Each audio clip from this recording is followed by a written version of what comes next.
ఓం నమః శివాయ. అందరికీ నమస్కారం. కార్తీక మాసం అంటేనే అత్యంత విశేషమైనది. అందులోనూ కార్తీక పౌర్ణమి రోజున భగవంతుని ఆరాధన మన పాపాలన్నింటినీ తొలగించి సకల సౌభాగ్యాలను అష్టైశ్వర్యాలను కలిగిస్తుంది. చాలా మందికి తెలియని విషయం ఏమిటంటే కార్తీక పౌర్ణమిని దేవదీపావళి అని కూడా అంటారు. కార్తీక ఏకాదశి నుండి పౌర్ణమి వరకు ఈ 5 రోజులను భీష్మ పంచమ అంటారు. అయితే కార్తీక పౌర్ణమి రోజున 365 వత్తులతో దీపం ఎందుకు పెట్టాలి? అసలు 365 వత్తులు అనేది సరైనదేనా? ఏ సమయంలో పెట్టాలి? ఆరోగ్యం ఐశ్వర్యం కోసం ఈ రోజు తప్పక చేయాల్సిన పనేమిటి? ఈ విషయాలన్నీ ఈ వీడియోలో తెలుసుకుందాం. ఈ కార్తీక పౌర్ణమి రోజున పెద్ద మట్టి ప్రమిదను లేదంటే పిండితో తయారు చేసిన ప్రమిదను తీసుకుని అందులో ఆవు నెయ్యి లేదంటే నువ్వుల నూనెను పోసి అందులో పత్తితో చేసిన 365 వత్తులను పెట్టి దీపం వెలిగించి పరమాన్నం నైవేద్యంగా పెట్టి ఏమన్నా సంకల్పం చేసుకుంటే ఆ సంకల్పం నెరవేరి తీరుతుంది. భోలాశంకరుడు కదండి, అడిగిన కోరిక తప్పకుండా నెరవేరుస్తాడు. అయితే 365 వత్తులే ఎందుకు పెడతామంటే సంవత్సరం మొత్తంలో ఏ రోజైనా దీపం వెలిగించలేని పరిస్థితి అయినా లేదంటే ఏ రోజైనా భక్తితో వెలిగించలేకపోయినా ఈ రోజున వెలిగిస్తే సంవత్సరం మొత్తం ఫలితం దక్కుతుంది. అయితే కొంతమంది 730 వత్తులతో పెడతారు. ఎందుకంటే ఈ 365 వత్తులను మనం ఒకే దీపంగా వెలిగిస్తాం. కానీ శాస్త్ర ప్రకారం దీపం పెట్టుకునేటప్పుడు 2 వత్తులను లక్ష్మీనారాయణులుగా భావించి దీపం పెట్టుకుంటాం.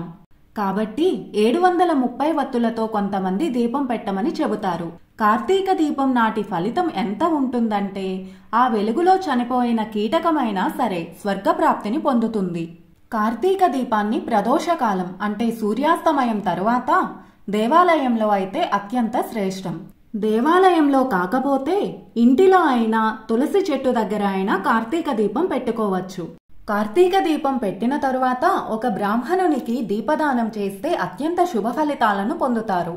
అదేవిధంగా ఈ రోజున అర్ధరాత్రి 11:30 నుండి 12:30 గంటల మధ్య సమయాన ఆవు పాలను ఒక గిన్నెలో వేసి చంద్రుని వెలుగులో పెట్టి 12:30 గంటలకు తీసుకుని ఆ పాలను కొంచెం సేవిస్తే శరీరం అమృతతుల్యం అవుతుంది.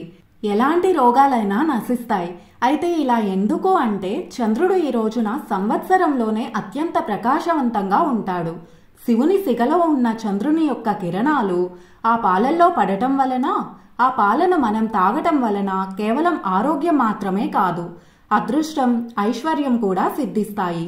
దీనితో పాటు బంగారం లేదా వెండిని కూడా ఒక గిన్నెలో పెట్టి చంద్రుని వెలుగులో పెట్టిన తరువాత తెచ్చి మనం ఇంటిలో పూజ గదిలో పెట్టుకొని వాటిని పూజిస్తే సంవత్సరం అంతా అవి రెట్టింపవుతూనే ఉంటాయి. ఈ కార్తీక దీపాన్ని ఇంట్లో ఉన్న వాళ్ళందరూ పెట్టవచ్చు. అయితే ఇంటి యజమాని మాత్రం అంటే భర్త మాత్రం తప్పనిసరిగా పెట్టాలి. ఎందుకంటే ధర్మపత్ని సమేతస్య సహకుటుంబస్య అని అంటాం. కాబట్టి ఇంటి యజమాని పెడితే ఆ పుణ్యం ఇంట్లో వాళ్ళందరికీ సిద్ధిస్తుంది. ఈ వీడియో మీకు నచ్చినట్లయితే ప్లీజ్ లైక్ చేసి షేర్ చేయండి. ఇలాంటి మరిన్ని పురాణ గాథల కోసం మన సనాతన ధర్మం ఛానల్ని సబ్స్క్రైబ్ చేసుకోండి. మన ధర్మం యొక్క మూలాలను తెలుసుకొని మన ధర్మాన్ని రక్షించుకుందాం. Thank you.